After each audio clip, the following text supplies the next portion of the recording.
Hotel family, assalamu alaikum to my brothers, assalamu alaikum to my sisters. Welcome again to a new awakening, to our Talim services. Talim, to teach, to learn, and to learn to teach. Again, I am Brother IMAAM RAQIYB. I'm going to be doing the first part of this Talim, and my brother LUQMAAN will be doing the second part. It's a two-part lecture. The subject in which we're going to be dealing with is the spiritual conscience and physical consciousness. Once again, I want to explain the objective of these Talims. It is for the purpose to try and get our brothers and sisters who adhere to Islam to learn the language of the Quran and be able to interpret the Quran from an ancient African perspective, or to be able to understand the Quran as it relates to us, and not as the foreigners try and interpolate the Quran as though they are the inheritors of the scripture, when in fact the stories and messages in the scripture was given at a time when they wasn't even around. So it is my objective is to get us to be able to read the Quran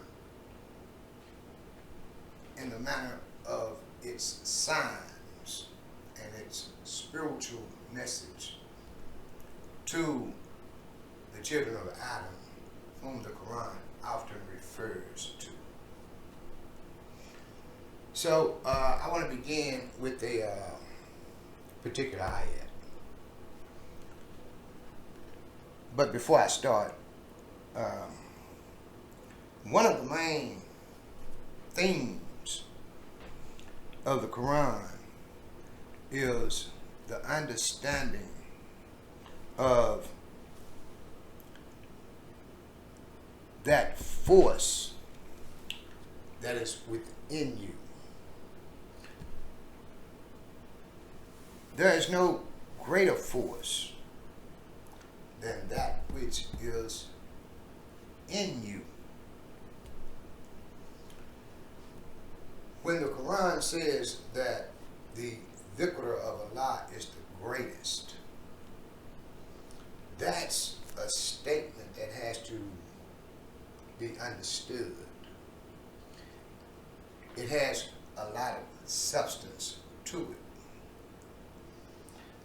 So the ayat that I'm going to be dealing with, the sign I'm going to be dealing with, is going to be in 1529. And keep in mind, my objective is to explain the spiritual conscience, the spiritual understanding of the original human beings. So let me begin with this particular ayat, 1529, when it says فَإِذَا سَوَيَّتُهُ وَنَفَخْتُ فِيهِ مِنْ رُوحِي فَكَأُوا لَهُ سَاجِدِينَ. That's a very powerful ayat. It's talking about the creation of the original human being, whom Scripture calls Adam. We know that Adam is only a prototype for the black man and woman the story of Adam and Eve is only symbolic. It's only a similitude of the original black men and women whom the Creator created. The original black human beings who were the only human beings on the earth for hundreds of thousands of years. So when we come to understand that, it should be easy for us to understand when the scripture is referencing to Adam, is in reference to the original human beings who were created and the only human beings that was on the earth for hundreds of thousands of years. Those first human beings who was inspired to write, who was inspired to understand nature, who was inspired to understand the universes, the cosmos, who was inherited that soul from the Creator. And this is what this ayat is in reference to. The story here goes that, and I'm telling you how it's interpolated. When Allah said to the angels, "Verily I'm about to create a Khalifa, a vicegerent," meaning a successor, a sheriff, or someone in authority. And the angels said, "Are you going to create one who would shed blood and, cause mischief?" And the Creator said, "I know what you know not." And it says, "So when I shape them, why nafaktu, and breathe fihi, in them, min ruhi, from my soul." So this is telling us that the soul of the Creator was placed inside of these human beings whom the Creator is creating.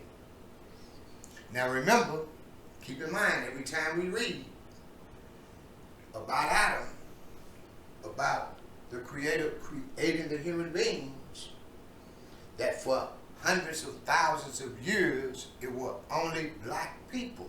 We have to keep that in mind. So when it says the children of Adam, the LUQMAAN, we have to keep in mind that the children of the first original human beings that were the only people on the earth for hundreds of thousands of years is us, the descendants of the ancient Africans. We are the children of Adam in Scripture. And here it's telling us, فَإِذَا سَوَيَّتُهُ وَنَفَخْتُ فِيهِ مِنْ رُوحِي فَقَعُوا لَهُ سَاجِدِينَ. That when the Creator shaped and formed these original human beings, and nafaktu, and breathe in them, fihi, breathe in them, min ruhi, from the Creator's soul, فَقَعُوا لَهُ سَاجِدِينَ, fall down and prostrate to him. Now, understanding from what we just read, the soul of the Creator being placed in us. Only us, because it was only us here. It was only black people on the earth for hundreds of thousands of years. We have to keep that in mind. So I want to go a little bit further, because when the foreigners interpolate these verses, they're not going to put it in that perspective. They're going to leave out the details because they're trying to ink themselves in. They're trying to write the scripture as though it is in reference to them. This is why you often hear them holler, "Our prophet." Now, in this particular ayat 49 and 13, I touched on it in my last talim. I'm going to touch on it again, because when you understand this ayat, it's going to help you understand this ayat, and it's going to help you understand other ayats that deal with the same issue. The insane, the human beings in which are going to be social, the human beings which are going to be civilized, the human beings which are going to be friendly, the human beings which are going to try and live in accord to the natural order of creation. That's what civilized means. That's what social means. To live in accord with the natural patterns of creation. Not to oppose things. Not to be destructive. Not to be antisocial. Not to kill other people and take what they got. But to be civilized. To be moral. To be social, to be friendly, to share. These are the traits of the making of the human being that has the soul of the Creator in it. Those human beings are going to have those attributes of the Creator, because the Creator placed His soul, or placed the soul of the Creator in them. So, let's move on. 49 and 13. Yeah, Ayuha. Al-Nas. Inna khalaqnakum min dhakarin wa untha wa ja'alnakum shu'uban wa qaba'ila lita'arafu. This is talking about the manner in which we will be able to recognize one another. It says, "O ye Nas, verily I created you from a dhakarin, and a woman, a female, and made you nations, and those who were first, so you may recognize one another." I know that they translate that different, because, as I say, they try and write themselves in. So I want to read to you their translation. And I want to show you how they interpolate rather than translate. Excuse me. He said, "O mankind." They wrote themselves in with the word mankind. Mankind means a kind of man. So he is they are trying to address it to them. It says, yeah, you have nas. The word nas doesn't mean a human being like they tell you it means. When you look the word nas up, the same word as insan, one is just plural, here is just in a noun form. Insan is plural. The word insan, the word nas, means to be social, means to be civilized, means to be friendly. It deals with the characteristics of a bashara, or Adam and the descendants of Adam, the one who has the soul of the Creator within them, who are going to express those attributes: kindness, mercy, grace. If you know anything about history, you know mankind have never been merciful, have never been compassionate, have never been charitable, have never been forgiving. But you have to see the scripture come to life. It's not just something in the past. It describes the beginning, and it tells us how others are going to behave toward us and how we will fall victim to those same behaviors.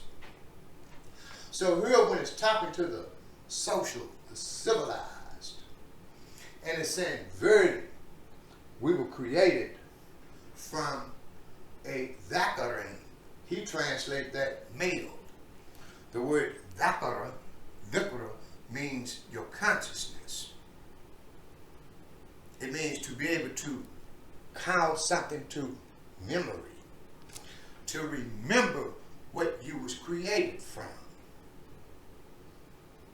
You was created from the melanin. You was created from the dirt. You was created from the air. You was created from all of the things in creation, so you ought to have a relationship with creation. You have to realize you are a part of creation, so you cannot destroy creation because you are destroying a part of yourself.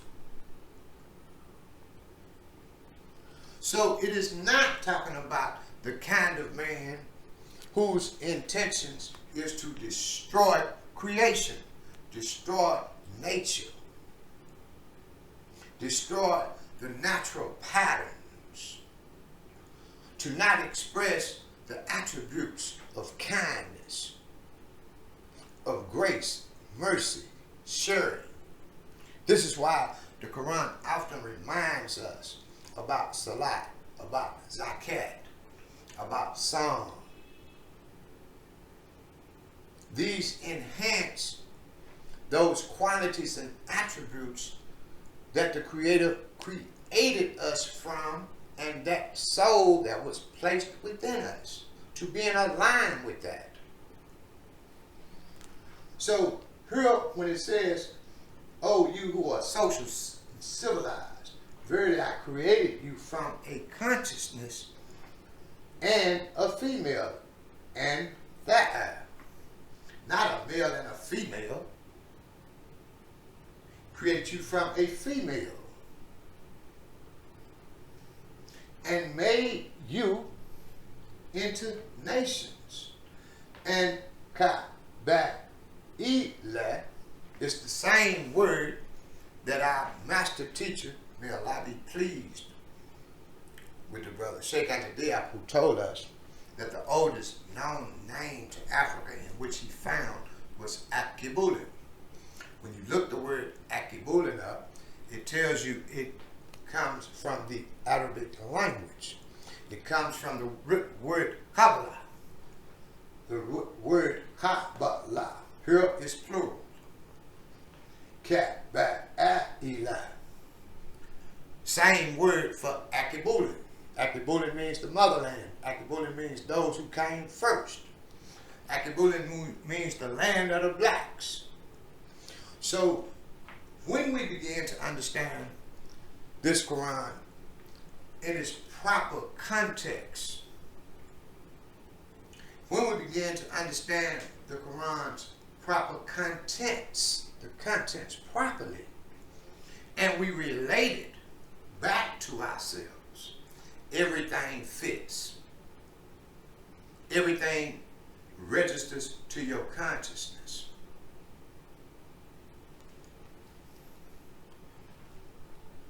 Those who came first, that you may recognize one another. So we recognize each other. Those of us who are the original human beings, we can look at one another and recognize one another. And it goes on to say, so you may not despise each other, and we shouldn't despise one another. When we see one another, we should know we are all the descendants of the same human beings whom the Creator created. And each one of us has the soul of the Creator in us. Now, that's a spiritual conscience. That's understanding the science in the scripture from our spirit. Physical consciousness, which we deal with the hearing, seeing, touch, taste, smell. Those physical senses is just that energy. We call physical consciousness. To explain physical consciousness as a physical process, we must acknowledge the role of energy in the brain. That pineal gland in the brain. That energy force that is in the brain. The energy of sense perception, which allows us to sense things through the physical senses of hearing, taste, touch, smell. It is this energy, what we call spirit, but we get it twisted from religion. We think spiritual is something up in the clouds, and we don't realize it's the energy. Spirituality, when you say ality, when you suffix ality to a word, it only deals with the quality of something. So when you say spirituality, you're only talking about the quality of your spirit. It is that energy that emanates us through impressions in which we begin to express. Our problem lies from the moment in which we were invaded, the moment in which we was colonized, the moment in which we were taken away from our ancestral culture, when we was taken away from our ancestral spiritual systems, our languages, our ancient customs and traditions, and we was bombarded with the European or Euro-Asian religions, which separates that which is within us from that which is outside of us, that which is outside of us. Now we don't look for the Creator within, as the ayat tells us. The soul of the Creator was placed within us, as the Quran tells us when it says, wa akur bi rabbuka fi anfusika dhakara, same word. At quarter, same word. Comes from the word dhakara, call to mind. When it says, what at quarter be RAQIYB, Fi and Fusikat, and call to mind thy sustainer within yourself. See, the European took us away from our spiritual system when we realized the greatest force was within us, which allowed our ancestors to build the magnificent things that they did that cannot even be matched today. Now they have us begging, praying for things outside of us that we don't know how to connect to. We have become lost. We have become lost to our true selves, what is within us. When it say, and he taught Adam the nature of all things, we don't realize that we have the knowledge of all things within us. But we've been broken up. We've been taught self-hatred. We don't even look at each other as brothers and sisters no more. That's why we quick to kill each other with no regard. It is because we have been taken away from our own self. The European beat us so, conditioned us so, to see them as the masters, teachers, the best, the greatest. You know, if it ain't white, it ain't right. Ooh, so black. Oh, look how nappy your hair is. You know, as the brother Malcolm say, who taught you to hate you? This is knowledge that we have to come back to. That's why I say I tip my hat to all of the young brothers that are and sisters that are creating these platforms and trying to get our brothers and sisters back to understanding Kemet, Nubia, the ways of the ancestors. All of our today's messengers we call master teachers. See, they have our brothers and sisters thinking that we don't have no more messengers. The only messengers can be the ones they tell you about. The Quran doesn't say no more messengers will come. When it says that the Nabi Muhammad alayhi wa sallam was the seal of the prophethood, it means the Nabis, the Nabi'in, the prophets. And that's only in reference to those who are Allah inspired to bring or to write scripture. See, because the Nabi'ins already wrote the scriptures. They're still on the walls in the motherland. They're still on bricks, stones, tombs in the motherland. We don't even realize the word Nabi in the Fusha, what we call classical Arabic, is the same word for Nubia. Nubi and Nabi is the same word. It is those Nubians, our ancestors, who were the prophets. They were the first people to write. It is the Nubians who went into Kemet and built Kemet. They were all the same people. The ancient Africans were all the same people. I don't want to keep going because we have a second half. I don't want to hold you longer than you want to be held.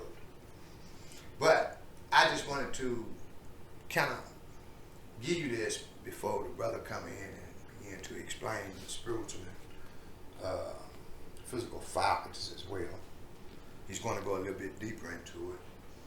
But I want us to pay attention to this ayat. when the Creator tells us that He created us from a consciousness and a female. We have to give respect and reverence to our black women. They are the mothers of humanity. They are the mothers of all black human beings. If Allah didn't create us from a consciousness and a female, we wouldn't be here. When the scripture tells us that paradise lies at the feet of the woman, we should take heed to that. And we should start showing more gratitude and respect toward our sisters. Because if we don't respect them, they're going to continue to lose respect for themselves. When we see our sisters out here parading, they are only trying to get our attention.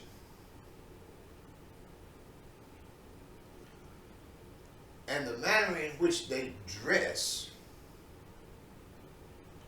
is what they think we desire. We have to start showing our sisters different, because our sisters is deep. We must know that a female intuitive, a female consciousness is ahead of a male's. But they follow us because they feel it is their duty to follow us. And we have failed them as well as our children. We have failed our women and we have failed our children. So we have to become stronger brothers in this time. And we have to stop following behind foreign people who are opposite of us and mean us no good. And history have shown us that over and over and over and over and over again. So with that, I'm going to close. Assalamu alaikum to my brothers. Assalamu alaikum to my sisters. Hotel family. Ashhadu an la ilaha illallah wahdahu la sharika lahu wa ashhadu anna nabiyyuna wa rasuluh.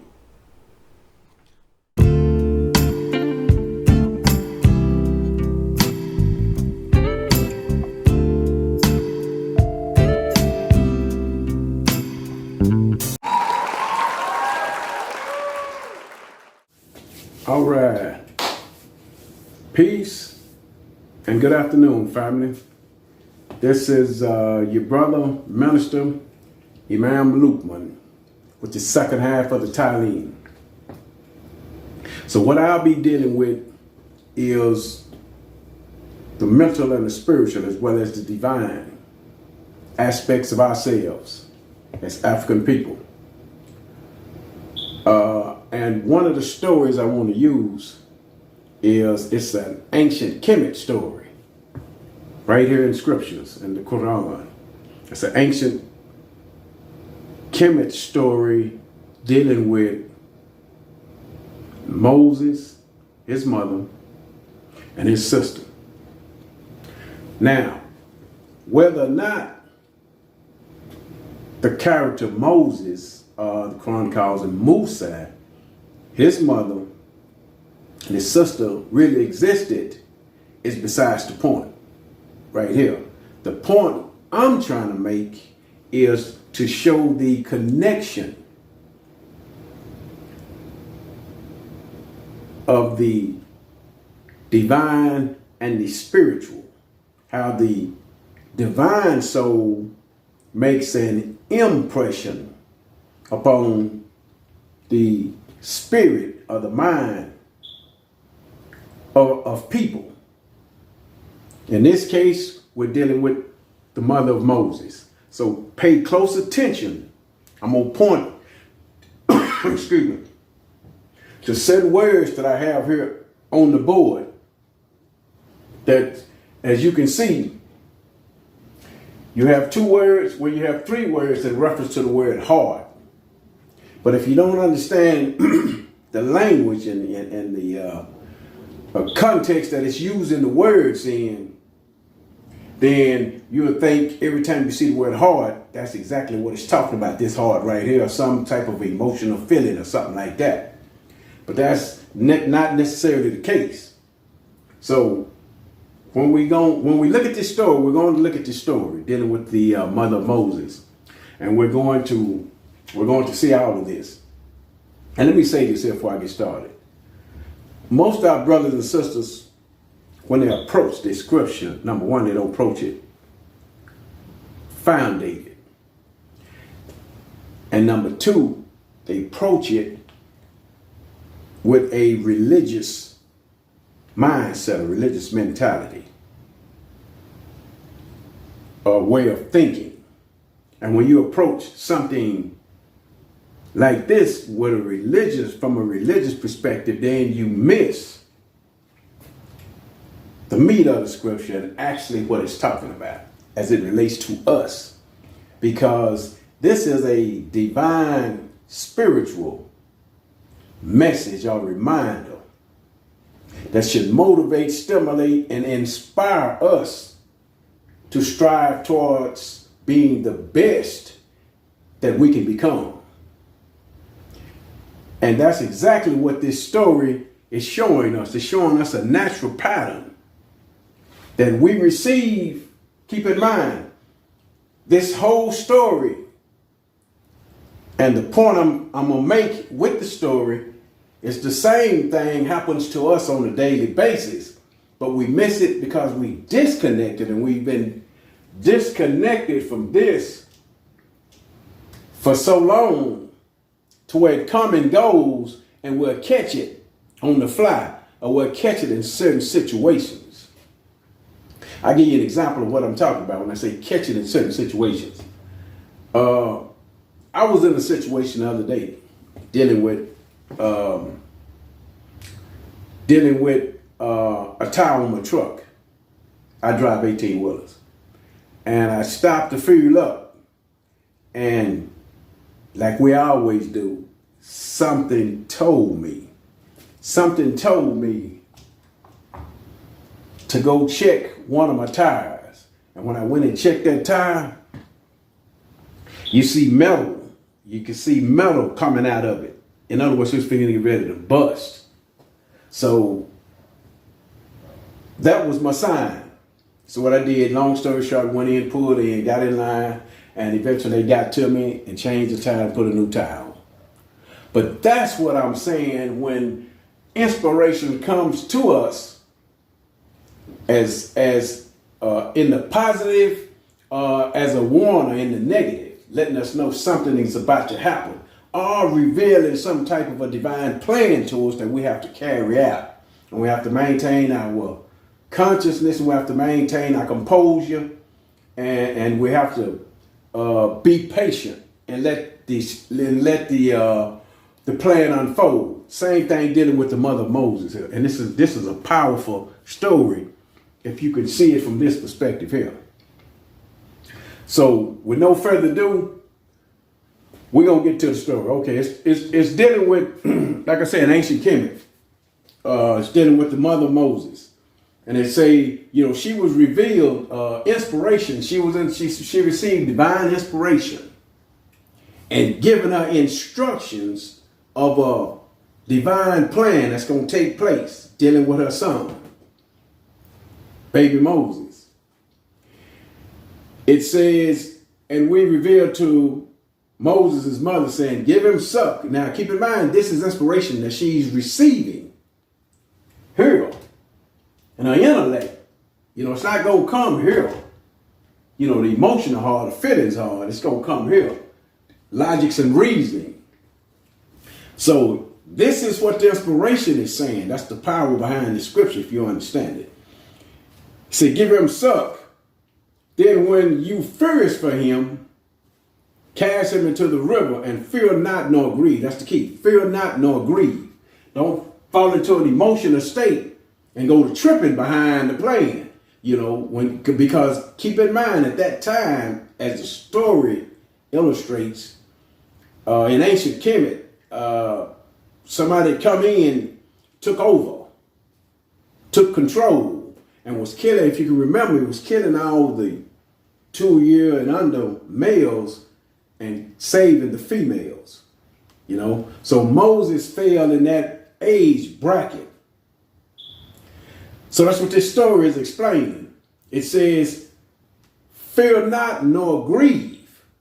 Now keep in mind, we're talking about a rational understanding towards what's taking place through inspiration. He said, surely we shall bring him back to you and make him one of the messengers. The inspiration, the divine inspiration that she's receiving, that divine intelligence explaining the divine plan to her, is letting her know that don't worry about it. We're going to make sure he come back to you. We're going to make him one of the messengers. So the story continued to unfold. He said, so Pharaoh's people took him up that he might be an enemy and a grief for them. Surely Pharaoh and Haman and their hosts were wrongdoers. So no perception of the fact that within this divine plan, they end up being participants also. But by them scooping him up and taking him with them, they not perceiving the fact that he's going to end up being an enemy to them. Let's continue. And Pharaoh's wife said, a refreshment to the eye, to me and to thee. Slay him not. Don't kill him. Don't kill him. Maybe he will be useful to us. They're not understanding that he, in the greater scheme of things, he's going to be that downfall. Or we may take him for a son. And they perceived not. Sensory perception. They perceive, but the overall plan, divine plan, is dealing with extrasensory perception, to be able to see deeper than that. And that's what this divine inspiration was trying to explain to the mother of Moses when they kept saying, emphasizing that we'll bring him back to you. Don't worry about it. Let's continue. And the heart of Moses' mother was free, he got in parentheses, from anxiety. She would almost have disclosed it or revealed the plan had we not strengthened her heart. Not this heart. Strengthen her heart so that she might be or remain one of the believers. Now, this heart that we're talking about is this heart, talking about the emotions or feelings. So, what brought that about? Well, based on observation, she's having patience and letting the plan unfold. So she put baby Moses in the little car and let him roll on down the river, but she's standing back watching him. So she get an emotional gut feeling, watching him and watching them scoop him up. She done forgot all about the plan, the part that say, hey, we're going to make sure he come back to you.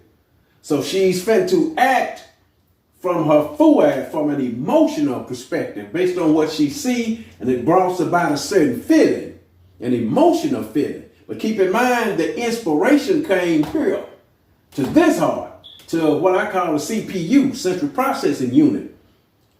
An aspect, the intellect, where she processed the information and began to let it unfold until that instance when the wife and them scooped him up. But she ain't understanding that they part of the plan too. But they don't understand he's going to be an enemy to them in the end. You know? So she started to get the emotional feeling. And her emotions was about to push her out.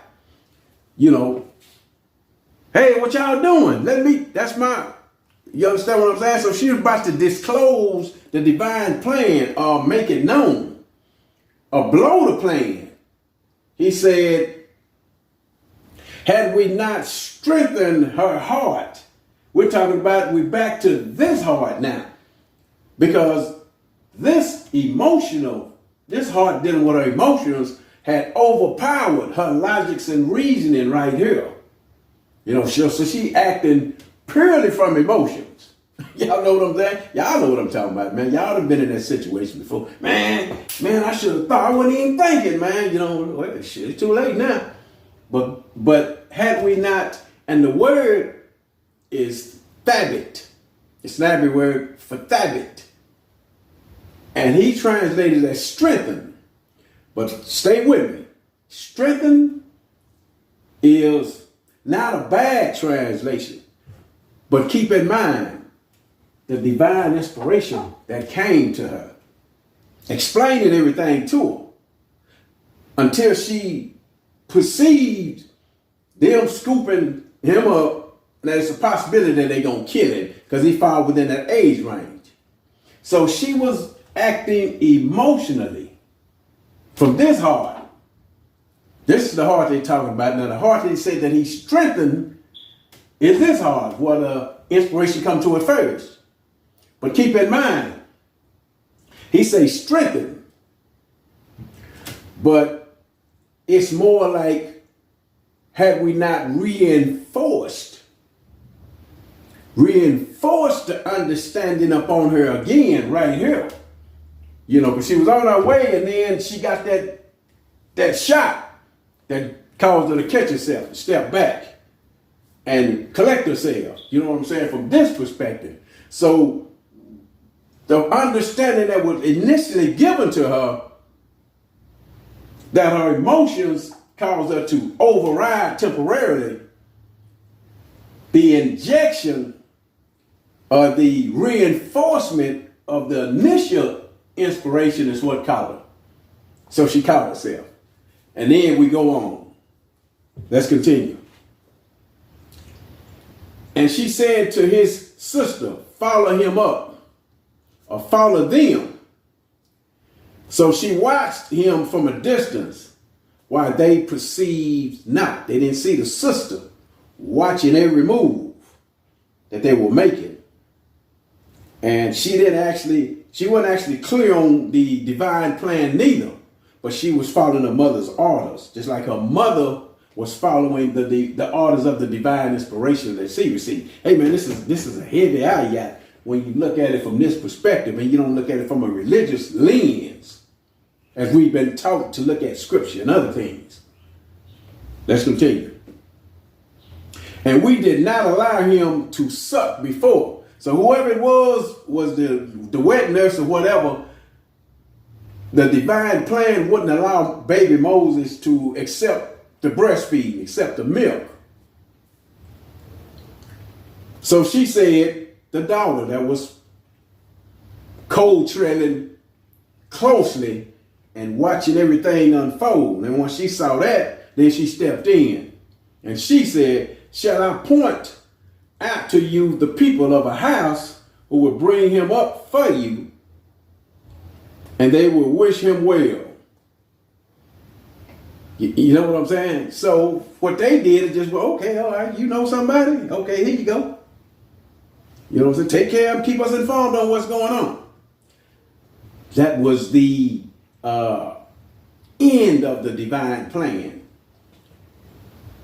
Let's continue.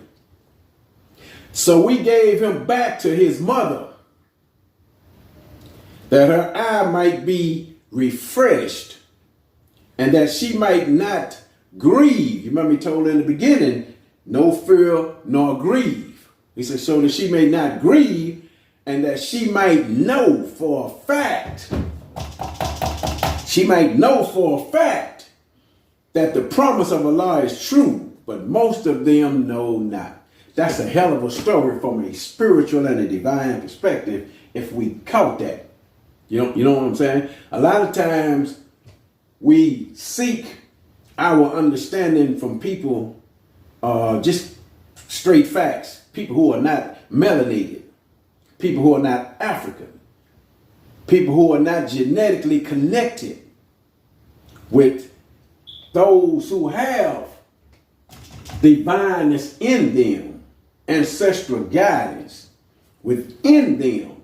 Our problem is we've been disconnected. When we was disconnected from the environment that we come from, that also brought about a eventual disconnection from the spirit and the soul.